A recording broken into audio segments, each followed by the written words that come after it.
It's time! What is kicking, everybody? It is Tom back for another week of the UFC. I am solo dolo this morning, but we had a great UFC 58 card that went down yesterday. I'm here to talk a little bit about that and a little bit more about UFC on ABC 3, Ortega versus Rodriguez, Yair Rodriguez taking on Brian Ortega, top of the lightweight division, or should I say the featherweight division, because it's being fought at 145 pounds. Neither of these two fighters are 155 fighters, so I'm not sure why that came out.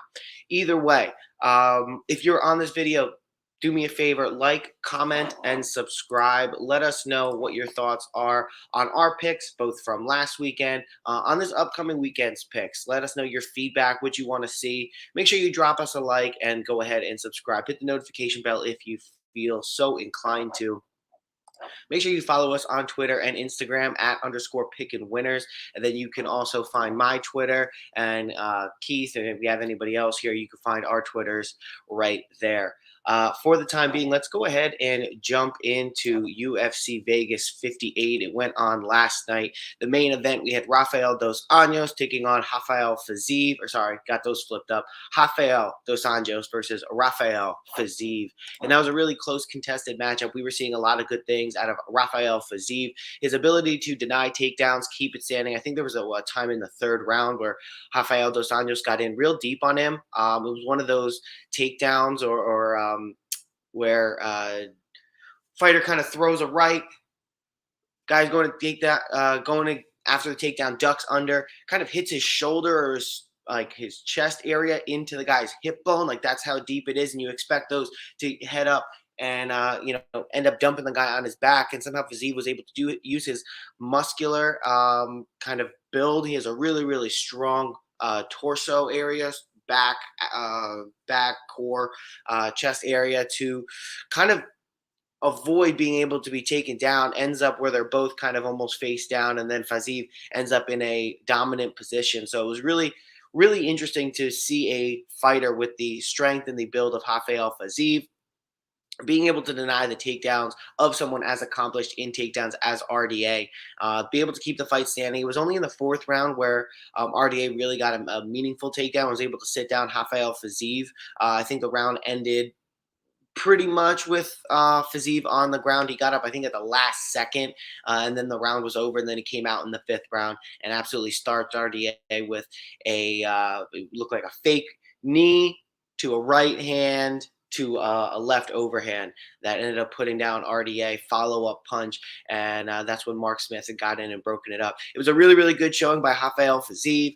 RDA, considering the caliber of fighter that I put Rafael Fiziev at, I think RDA had a really, really good and strong performance. It just ended up that this go-round, Rafael Fiziev was the better fighter. And I think you fight that fight 10 times. I do really think Fiziev comes out 7 or 8 those times as the winner. So Rafael Fiziev, I'm really interested to see what he goes on to do next. I think people are talking about him versus Justin Gaethje, really towards the top of the division. Now, RDA was only 7 or 8. And Fiziev was 10. So to get a win over a guy who's 7, ranked 8, I don't know how much that's going to do for him, but I think the overall body of work and showing that he can deny takedowns, and we already know that he can stand and bang and put away some of the best of them. So Rafael Fiziev, I'm really interested to see what he goes on to do next. Moving on to the co-main event, we have Cabarallo versus Armen Petrosyan. That was a 5-round decision, and Perallo went out there and he showed that while his striking may not be on par with Armen Petrosyan, he absolutely can take down and hold people there and do damage from the top. And Cabarallo, he had shown that against previous opponents. He goes out and shows it again here. He shows that he has really good fight IQ, and that's what that tells me the most, is that he knows that, hey, this guy has a better, kind of dissimilar from what we saw from Sean Kingston. Wow, that was a throwback. From Sean Strickland 2 weeks ago, where he went in and he thought that he was going to be able to stand and bang with Alex Pereira, goes in there and gets starched. When you have an advantage, especially something that your advantage is your opponent's weakness, you're going to want to go and exploit that. This is fighting, all's fair in love and war. Fighting, I think, is a fundamental foundation piece of war. So if you're going to say, um, all's fair in love and war, I think you got to include fighting. And when you're going against a guy who has a weakness that is your strength, you have to exploit that. Sean Strickland didn't do that. Kai Barallo did do that. He has shown that he has grappling, jiu-jitsu, and wrestling prowess. And he went out there and he showed that he can take down Armin Petrosian. He can avoid powerful shots coming back at him, and he can hold somebody down. So I think that's going to be really interesting for him moving forward. Armin Petrosian shows that he's still really good on the feet, but that he needs to work on his takedown defense as he gets to the top echelon of the division. Said Nurmagomedov versus Douglas Silva de Andrade went the way that we thought it was going to do. Said Nurmagomedov was able to use his feet, or use his ability on the feet, should I say, to outpoint Douglas Silva de Andrade whenever it went to the ground. Said Nurmagomedov showed that he had a capable ability on the ground as well, taking that one by decision. We were all shocked when Chase Sherman and Jared Vanderaa went into the third round, and to be honest, both of them did look gassed, but I didn't think that fight was even going to get to the third round. I thought these were two big heavyweights who aren't the most in shape looking guys. Jared Vanderaa, it was so frustrating why he would not take down Chase Sherman. He went and he took down Alexei Olenek. By the way, Jared Vanderaa kind of looked a little bit like Alexei Olenek, coming in with a shaved head and oddly out ears, and oddly pointy. He kind of looked like Nosferatu a little bit, if everybody knows what I'm talking about. Kind of like a devil type of persona, but Jared Vanderaa came out there. We know that he has somewhat wrestling ability because he was able to take down Alexei Olenek. He was able to take him down and actually control him on the ground for the first portion of that fight. So the fact that he decided to go against that grappling advantage that he had against Chase Sherman and just stand and fight with him was really, really questionable. It kind of just goes back to what we're talking about, Kai Barallo, and having good fight IQ to take advantage on somebody's weakness. Jared Vanderaa decided not to do that. Can't say that that's incredibly out of character for a caliber of fighter that we were watching between him and Chase Sherman, but good on Chase Sherman being able to put him down. Jared Vanderaa didn't look like he was all that interested in the fight and that he really wanted to win. If he did, I think he would have taken down Chase Sherman. Good on Chase Sherman. The Vanilla Gorilla gets a fight, and he won a couple rounds in the UFC, so that's interesting for him. Keeping going with the main card, going down to Alman Zahabi versus Ricky Tercios. That fight was largely a dud. I thought it was going to be a lot more interesting than it was. It had more yelling from Ricky Tercios about what he was potentially going to do, trying to throw off Alman Zahabi. Zahabi was on his back foot the entire fight, but was still able to see what Ricky Tercios was coming at him with, be able to avoid it. I think Tercios only landed like 30 or 40 strikes the entire fight, throwing well over 200. So really, really boring fight. Makes you scratch your head at what the thought process was there for Ricky Tercios going against Alman Zahabi. Just kind of missing a lot of strikes and throwing a lot of volume doesn't necessarily translate to the judges' scorecards unless you're gonna land. And he didn't do any of that. Michael Johnson and Jamie Mullarkey, really interesting fight. That one, I can't believe that actually ended up going the distance. Both guys were bloody and battered by the end.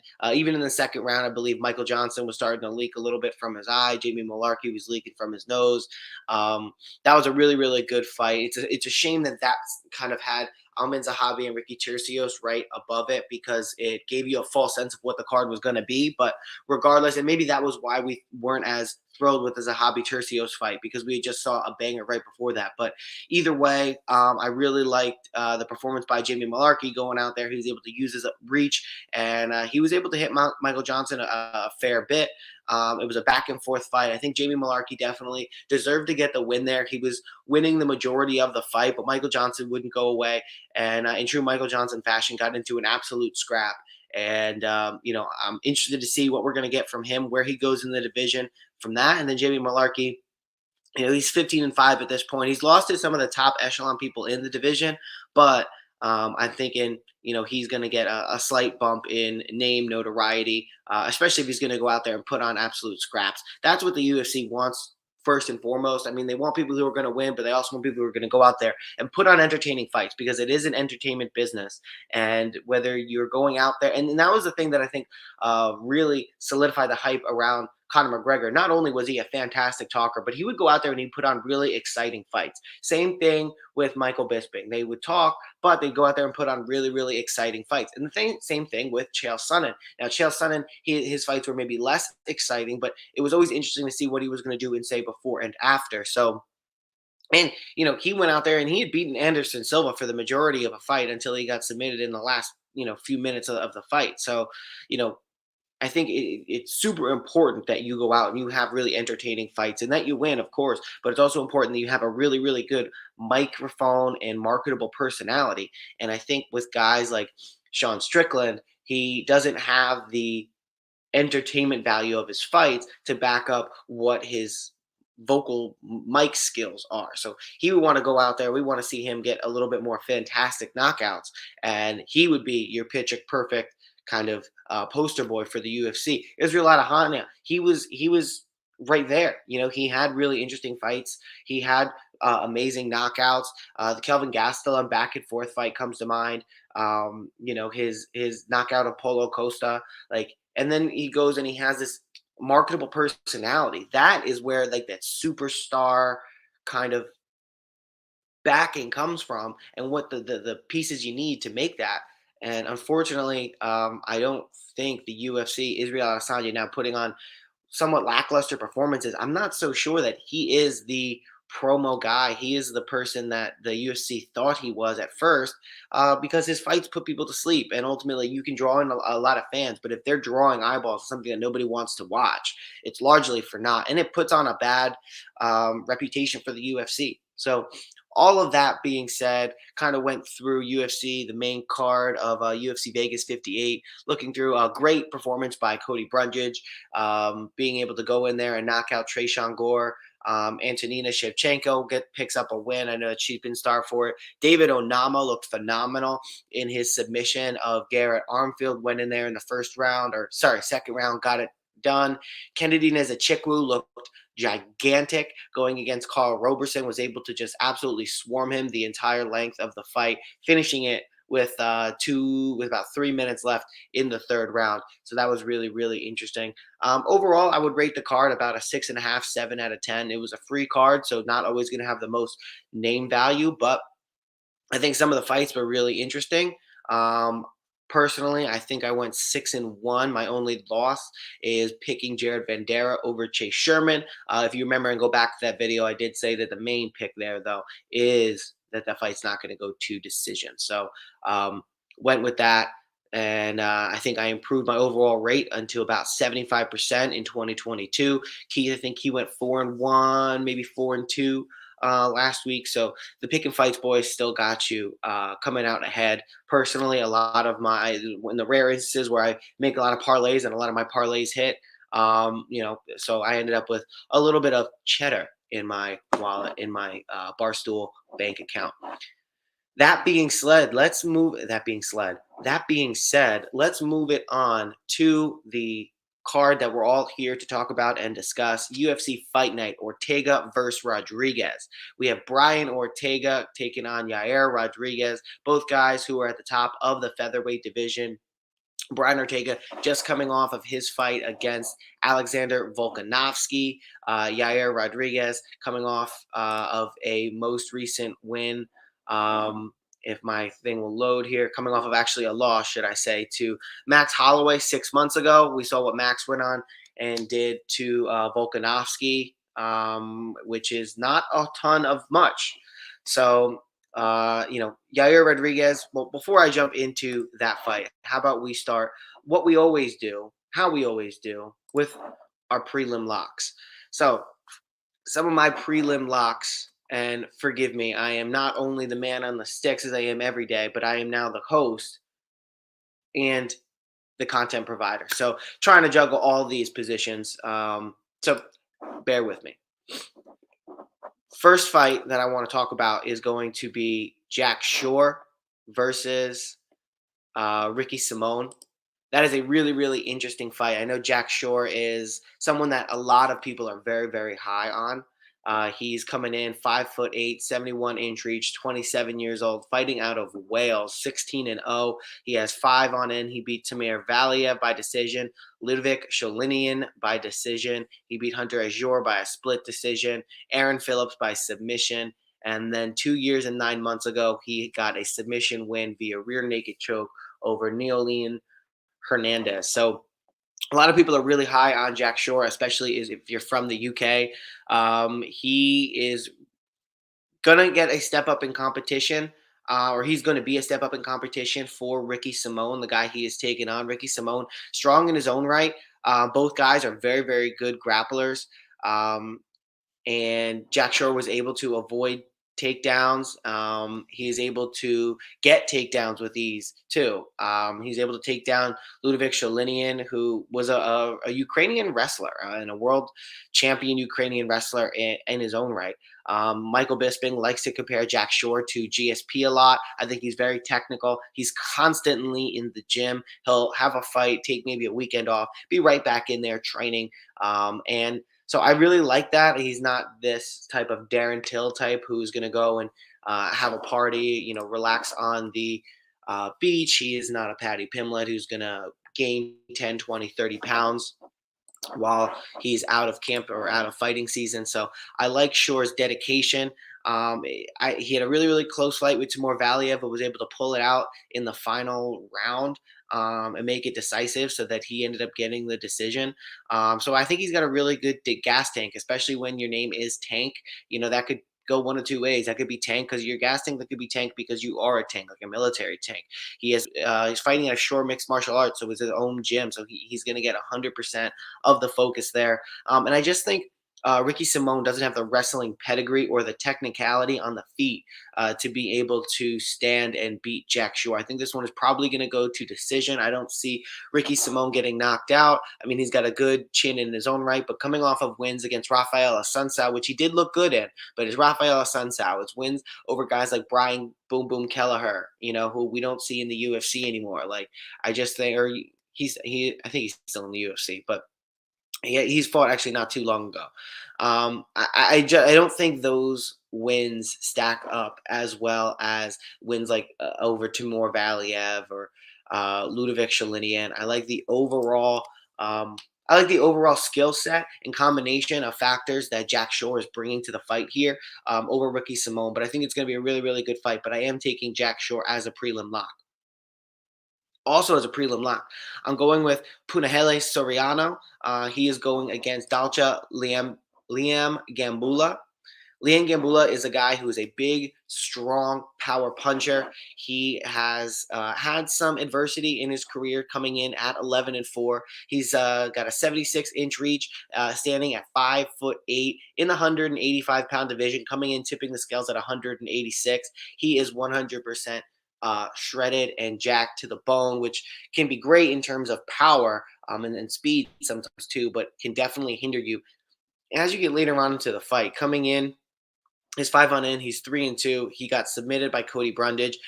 He lost a decision to Marc-Andre Barriault, and he got TKO'd by Magomed Ankalaev. So not necessarily what I would call chin issues, but as shown that he's able to be put away in the past and can also be put away by submission. Dalcha, he has okay takedown. He has okay grappling. He's went for some grappling exchanges against Marc-Andre Barriault, but ultimately I think Barriault was a little bit better than him in that regard. And I think Punahele Soriano, Puna for short, is going to be a little bit better in that regard in this fight. I think Soriano's just a little bit better defensively. I think he would be able to be more technical than Dalcha is coming into this fight. So I think he's going to be able to avoid the big power.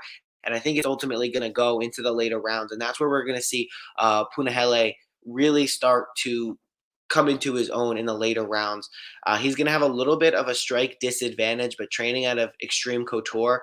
I like his gym. I like his training partners. He had a split decision against Nick Maximov, which is interesting. I just put this 2 and 2 together. Wanda Maximov, I think from the Marvel Universe. Nick Maximov, I couldn't figure out why that Maximov last name was sounding so familiar and ringing a bell, but It's probably from that.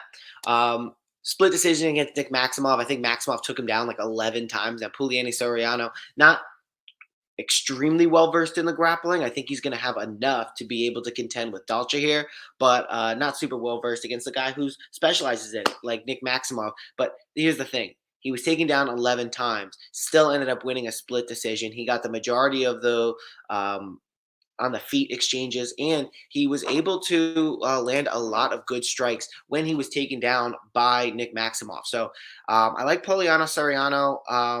Punalehe. I don't know why I keep calling Puliano. I like Puna Soriano.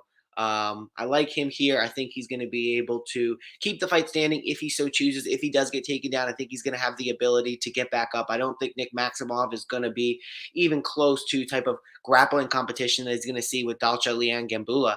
So standing on the feet, I like Punalehe. On the ground, I like Punalehe. Punahele. I'm going to say it a million in different ways, and eventually one of them is going to be correct. Also on the prelims, a fight that I actually don't want anyone to bet on because I'm a little nervous about it myself. I'm going to see where the line goes. But we have Philip Rowe taking on a Nurmagomedov. And that always scares me when you have a guy. I think I saw a stat. People with Magomed in their name are like 23-4, something ridiculous like that. So we have Philip Rowe taking on Abubakar Nurmagomedov.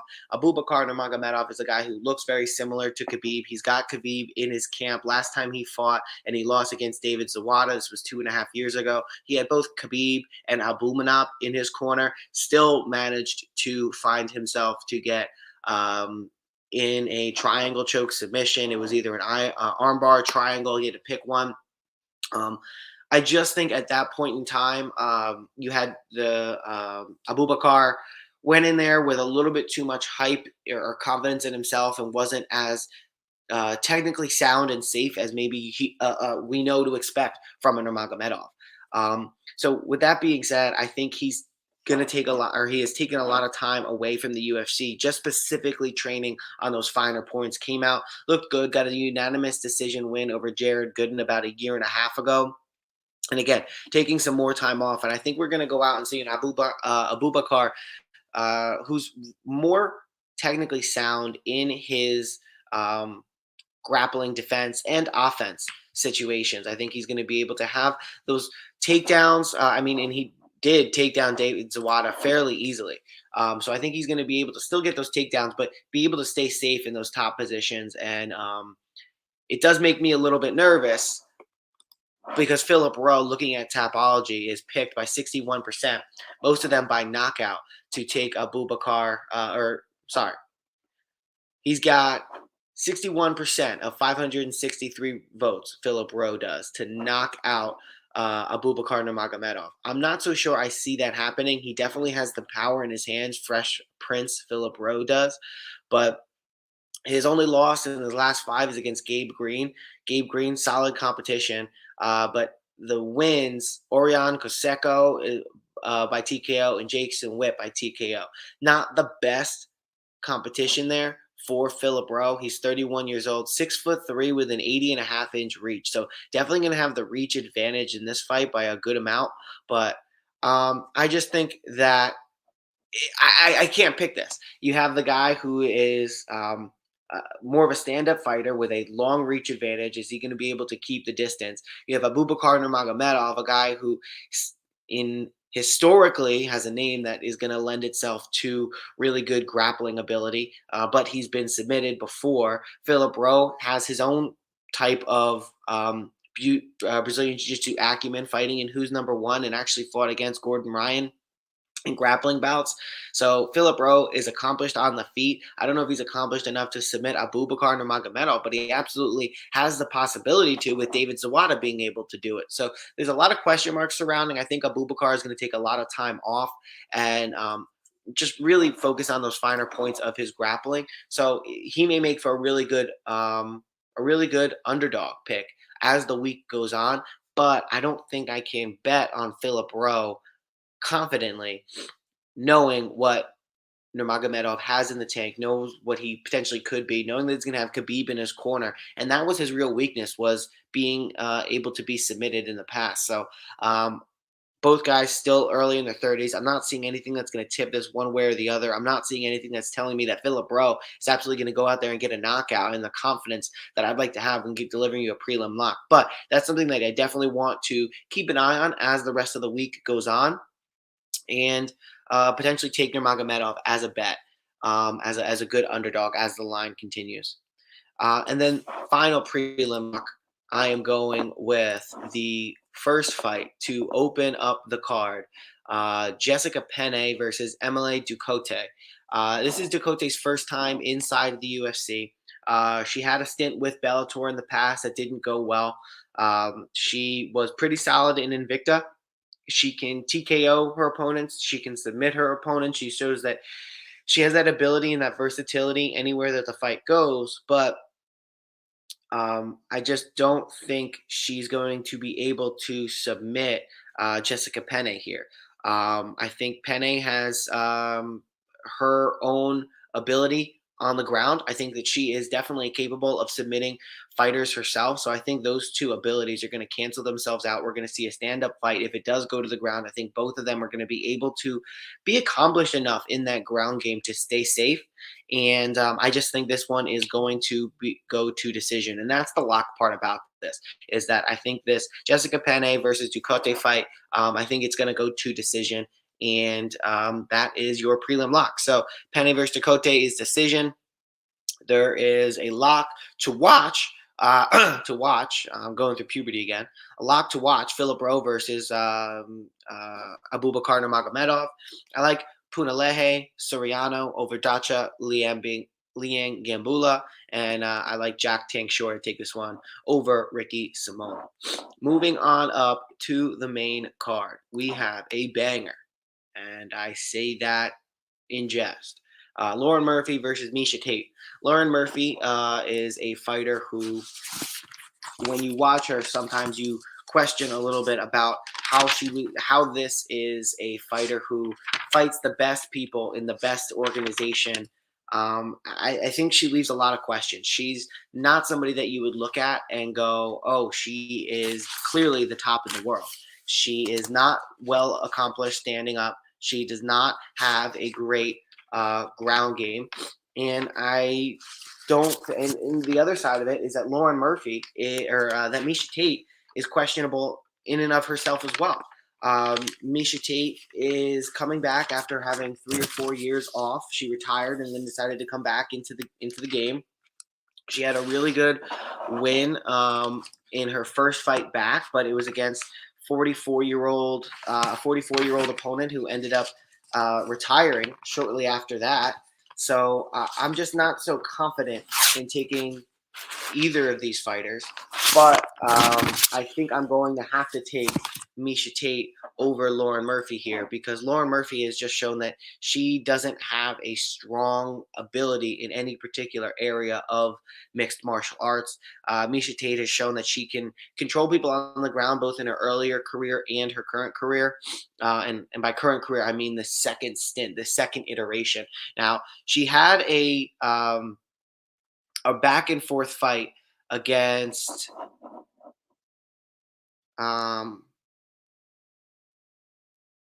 all right, well, I guess I didn't write it down here, but either way, she lost to a very, very good Ketlin Vieira. She lost to a very good striker in Ketlin Vieira. That fight was a lot of a nothing burger from an excitement perspective, but it showed that Miesia Tate can still get in there and fight with some of the best on the some of the best, or the upper echelon that the UFC has to offer.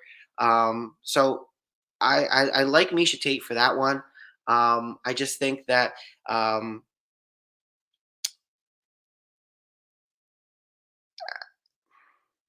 I think she throws a lot more volume. I think she's a little bit more technical, and I think she has that ground game to solidify her in case she doesn't win on the feet. Lauren Murphy, she had started training not too long ago. She was a mother. She had, I think, a child or two when she started training mixed martial arts. She was annihilated by Valentina Shevchenko. She was not very impressive in that fight. She throws punches from her waist. She doesn't throw them with her entire body behind them. I don't think she has much fight IQ or much technique, to be honest. She has bad grappling. I just think this is a bad fight for her. She didn't look great. She had a bad decision in the Andrea Lee fight and the Joanne Calderwood fight that ended up going her way. But I really don't think if we had clear judging, that those were the fights that she would be elected to win. So she's got a questionable history. She's got questionable technique. She's got questionable IQ. I just can't go with Lauren Murphy here. So for all of those reasons, I'm going with Miesia Tate to get the victory over Lauren Murphy. Moving up the card, we have Shane Burgos versus Charles Jourdain. Now, this is a really, really interesting fight, and a fight that will hopefully make up for Lauren Murphy versus Miesia Tate being on the main card. You have Shane Burgos, who is a striker with decent to solid grappling. He has enough to keep the fight standing if he so chooses. On a lot of his fights, he's had a stand-up fight and a stand-up battle, and I don't think Charles Jourdain is going to be the guy who's going to go out there searching for the takedowns and be able to hold Shane Burgos down in the event that he does secure one. Both are strikers, but Shane Burgos is a little bit more on the boxing heavy side. He will stand in there. He will trade shot with you. He does have a really, really good chin, except for the Edson Barboza fight where he got knocked out but hadn't been punched in like 2 or 3 or 4 seconds right before the knockout. So it was that really weird one where he got punched or he got kicked. He stood there, and then like after a couple seconds, he started, wobbling back, and then eventually got knocked out. That being said, I still do think he has a very solid chin. He has a big win over Billy Quarantillo, a guy who was supposed to be on his card but then had to pull out. He can stand and bang with the best of them. I think he's powerful. He's quick. And I think a lot of his fights mostly go to decision. Charles Jourdain, he is a good striker. He has the ability to submit you.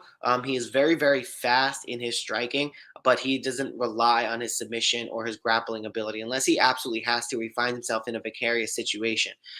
He has that KO, TKO ability, but he's kind of seemed to lose that against these mid to upper tier strikers, like Andre Fili, like Julian Erosa. And I think Shane Burgos definitely falls into that caliber of competition when you talk about upper tier quality level of striker. So I don't think Charles Jourdain is going to be able to go out there and put away a guy who's statistically really difficult to put away and bigger than him and probably just as quick as him. Charles Jourdain incorporates kicks and elbows into his fighting style, something that Shane Burgos doesn't have a ton of. Charles Jourdain had really an up and down start to his UFC career. His last 2 wins are not the level of competition that Shane Burgos has fought. I'm not saying they're questionable levels of competition, but it's just not on the same caliber. And as I look it up here to get those exact fighters for you, we have Shane Burgos getting a win over Billy Quarantillo, a decision win, unanimous decision. He had the loss to Edson Barboza in a back and forth fight, which basically his brain gave up on him before his body did.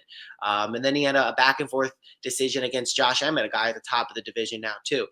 He's got a win over Makwan Amirkhani, a guy who we know is got really good grappling ability and good striking ability at that. And then he's got a split decision win over Cub Swanson. So these are not wins that you would scoff at or shake a twig at, as they would say. Charles Jourdain, looking at him, he submitted Lando Venata.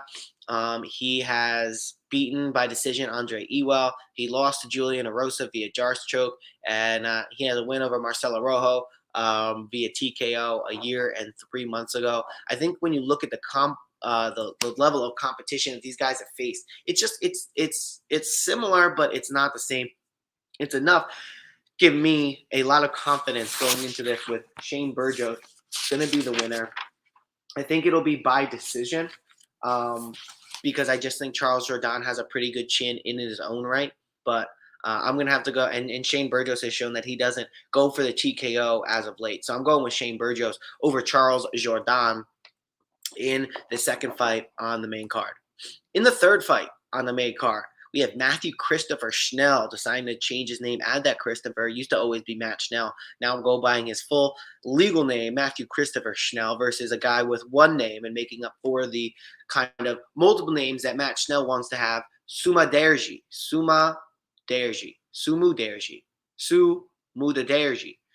Depending on how you want to say it, depending on how they separate those names on the UFC card. Let's start with Sumudaerji. And I'm just going to say this 1,000,001 different ways. Eventually, I'll get it correct by laws of the laws of elimination, I guess. Sumudaerji, he's a long, intelligent striker. He sets really good traps and sets himself up for countering his opponent very, very well. He is precise. He's got a really good gas tank. He's got a really good range and distance control. He stays safe by sliding in and out of the feints or by sliding in and out of oncoming punches. He feints really well. He covers a lot of distance when he does decide to shoot and throw combinations. He has had about a year of a layoff here, and he's been submitted in the past. Actually, that's the only way he's lost is by losing to submission. He's denied 3 of 5 takedowns versus Louis Smolka, 3 of 3 takedowns against a guy who I've never been able to say his last name, Sukio Mathan. He fought him 2 or 3 times ago. Denied 3 of 3 there, and denied 1 of Adashev's takedowns, Zaruk Adashev. So I see Sumudaerji as a guy who has really, really good striking ability and the ability to keep it standing should he so choose. Now, coming in is going to be the opposite of that. We have Matt Schnell, who's willing to stand and bang, but also willing to shoot takedowns. He's an orthodox fighter. He's got really good Brazilian jiu-jitsu when he chooses to employ that. He's got solid power, solid speed, but he has been hittable in his career. He was an Ultimate Fighter contender. He has had an up and down career now, coming in at 32 years old now. I think a lot of us think of Matt Schnell as a young and up and coming prospect, but as time will do to all of us, it passes us on. And we have Christopher Schnell now, this iteration, who's 32 years old. He hasn't won since January of 2021. His losses by submission and by TKO. He has been like staggered or stunned lately, wobbled, if you will. And he throws punches and bunches. He trains all over the world, which could be really, really good for him in terms of being that well-rounded prospect. But I think when it comes to this fight here, I'm just going to want to lean on the edge of Sumudaerji. I think that if Matt Schnell tries to take it down, I think Sumudaerji is going to be wise to it and be able to keep it standing. And if it does get to the ground, he's going to be able to work back to his feet. I don't think Matt Schnell is going to be able to submit Sumudaerji, and I do like Sumudaerji's ability on the feet to take Matt Schnell. As an interesting side note, Sumudaerji goes by the nickname the Tibetan Eagle, which is interesting because this is going to be UFC on ABC, which the parent company is Disney, and Disney's parent company is China, and China doesn't recognize Tibet. So I'm interested to see the dynamic, if that gets mentioned, about how we have the Tibetan Eagle basically on a platform that doesn't recognize Tibet.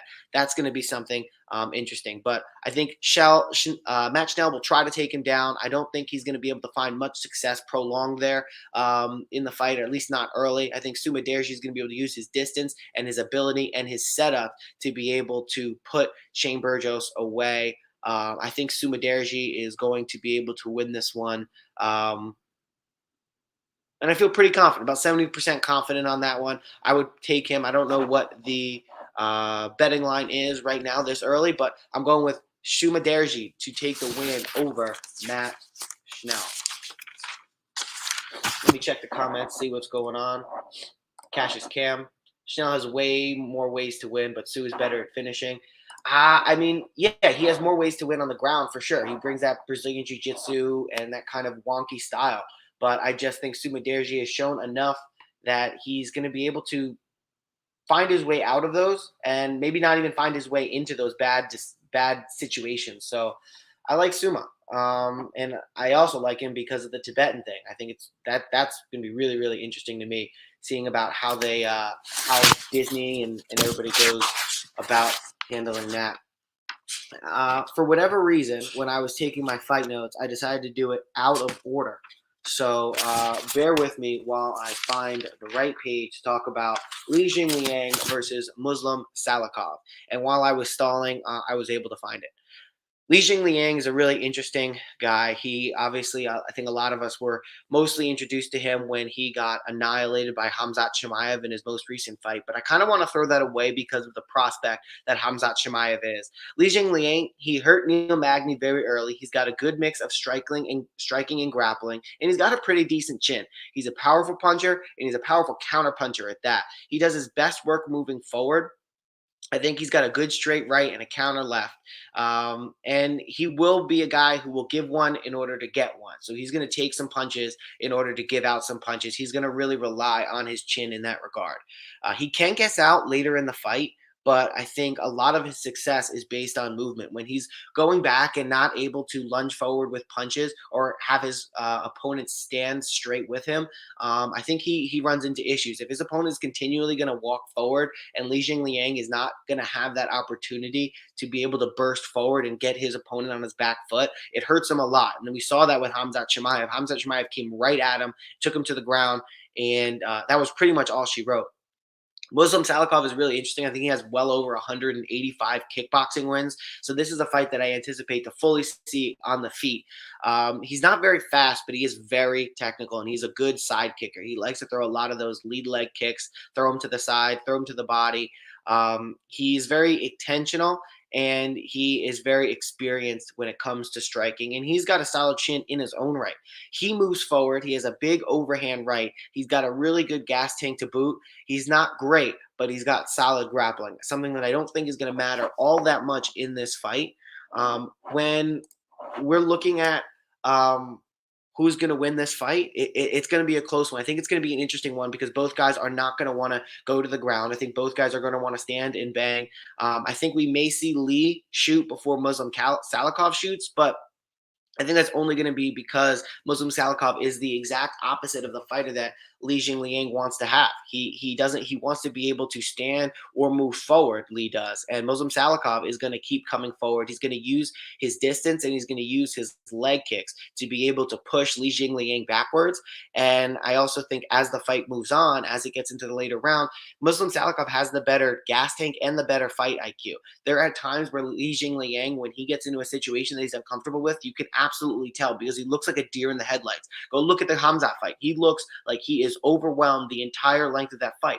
And, no fault to him. He was overwhelmed, but he can give that up. And I think Muslim Salikhov just is going to have the ability and that kickboxing experience to be able to outpoint, out-touch, outland Li Jingliang on the feet. He's going to outposition him. I think he's going to be able to avoid the right hand of Li Jingliang and be able to deliver his counter punches of himself. And I just like Muslim Salikhov in this fight for all of those reasons. Thank you, Cam, for eventually agreeing with me after I beat you down on stream. All right, so now we're moving up to the phenomenal, impeccable, the unbelievable co-main event of Michelle Waterson versus Amanda Lemos. And I really shouldn't say that because Amanda Lemos is one of the few UFC female fighters who actually has finishing ability with her hands. But I'm not super impressed with this fight, especially after what we saw from Michelle Waterson in her most recent main event fight. I guess that's why she got dropped down to the co-main here.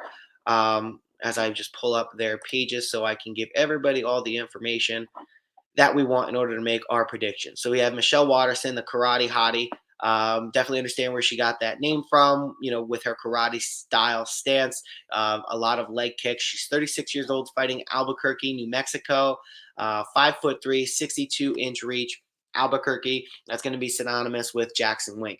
We have Amanda Lemos coming in here. Her most recent fight coming off a loss is a standing arm triangle to Jessica Andrade, who looked really, really good before that.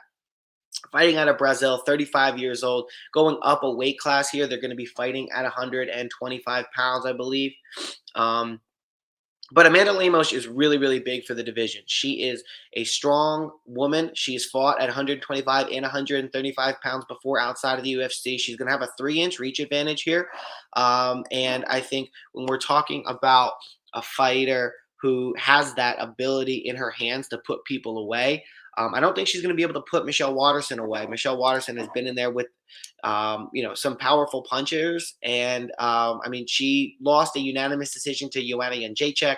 If Joanna Jędrzejczyk isn't going to put you away, I don't know if Amanda Lemos is going to be able to, especially up a weight class. And we also saw Michelle Waterson get thick thick, right around Christmas time. So she's going to be cutting a lot of weight here, which I think is not going to be great for her overall gas tank. So I think as the fight goes on, we may see Lemos be able to land a little bit more of those strikes. But the question for Lemos coming back is she going to be able to avoid those front Stephen Wonderboy Thompson style, karate style kicks that Michelle Waterson is going to have? She's going to be able to keep her distance using that side kick, a little bit like how we talked about Muslim Salikhov, being able to use your kicks to keep distance. But I think Lemos is ultimately going to be able to get in there a little bit more and land. She has the ability to land. She's better on her feet. She showed good takedown defense in her past fights outside of Jessica Andrade. I think, while takedown defense isn't her specialty per se, I don't think she's going to have to look for a ton of takedown defense in order to keep this one standing against Michelle Waterson. Michelle Waterson is well versed. She does have that grappling in her back pocket, but at the same time, she's a karate hottie for a reason. She wants to stand. She wants to fight. She wants to keep the fight where it's most comfortable. Back to Amanda Lemos. She's powerful. She's a quick striker. She's kind of boxing heavy, but will mix in a kick here or there. She was overpowered by Jessica Andrade. That's her only loss inside of the UFC. I think she's been very dominant with Angie. She was very dominant with her fights up until she fought Angela Overkill Hill. She fought at 125 and 135 before, like I had said. And she's got a decent to above average takedown defense. So moving over to Michelle Waterson's side, she is a karate style striker. She's got the decent to solid clinch and grapple type. She's got an active front leg like Wonder Boy. She doesn't have much power or finishing ability to her punches. This is her second time at 125 pounds after a career at 115 pounds. And I'm just a little bit skeptical about that big weight cut following her thick Christmas body style. So nervous about that. I think there are more question marks for me for Michelle Waterson than there is for Amanda Lemos. Her being the bigger woman, even fighting at 115 longer, Amanda Lemos this is, and having the ability to end the fight with her feet standing up and potentially not falling victim to Michelle Waterson's takedowns. I think that's going to lead me to land in the Amanda Lemos camp. And then finally, our main event of UFC on ABC3, we have Brian Ortega versus Yair Rodriguez. This is going to be a good scrap, and that's just the bottom line. This is going to be a really, really good scrap. Both guys are very content standing on the feet. We saw Brian Ortega put on a really, really good performance against Alexander Volkanovski until he did. But if you're able to stang and bang with Volk at this point in his career, at this point in Volk's career trajectory, I mean, I think that is a big notch in your cap. He didn't land a ton on Volk, but he did definitely have his better of some of the exchanges when he did get Volk on the ground. I mean, listen, he grabbed Volk's leg, gave him a straight left, put Volk on the ground, and then tried to capitalize with some grappling, which, he had gotten Volk in some very precarious positions. And I think Brian Ortega is probably the owner of being the closest to getting Volk out of there outside of that second Max Holloway fight where Max Holloway dropped him twice. I think Brian Ortega, he's a fighter. He had a really, really good close fight with who I think is potentially one of the MMA GOATs in Alexander Volkanovski at this point.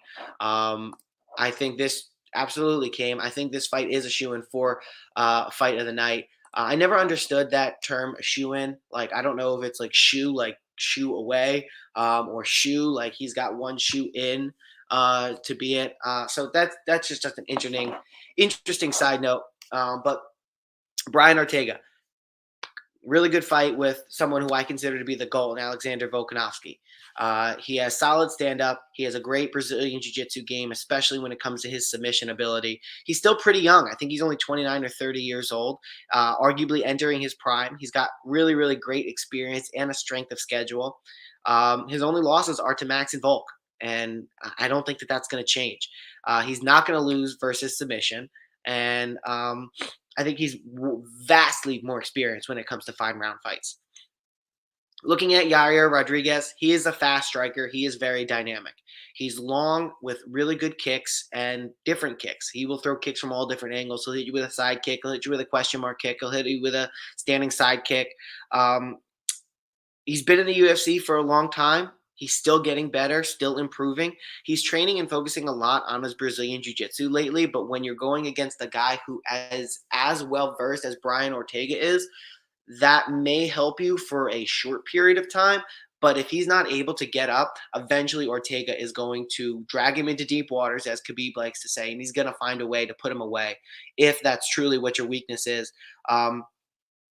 I will say for Rodriguez, he's got wins over Brazilian Jiu-Jitsu practitioners like Zombie, like Alex Caceres, and like BJ Penn. So it's not far outside the realm of possibility that he is going to be able to get it done. But I just think when it comes to the feet, Ortega's going to be able to stand with him at least for a little bit because Ortega's fought better strikers than Yair Rodriguez. So he's going to be able to, barring a crazy event or Yair Rodriguez coming out there and looking vastly more improved than he did even against Max Holloway.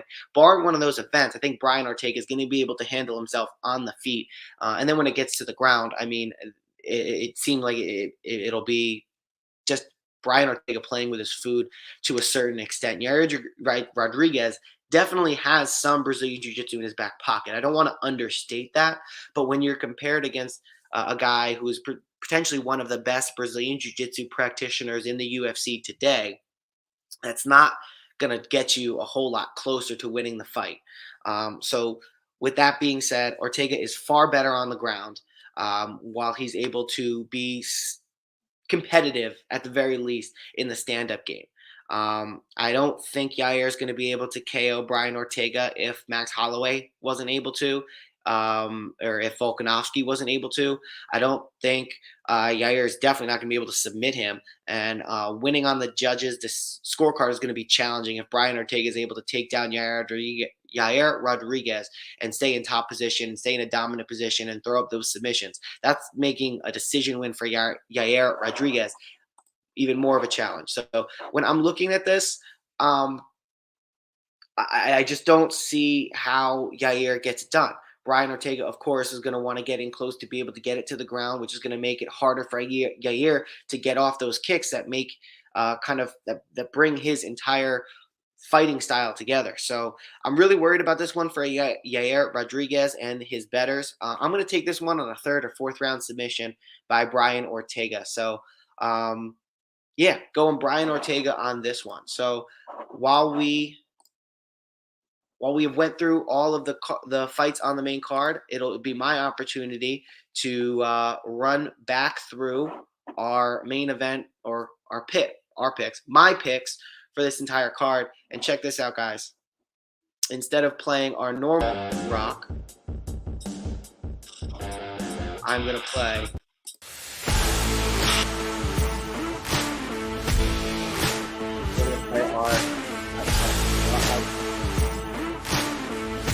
Artlist.io. Rundown. US on 80. I'm going well.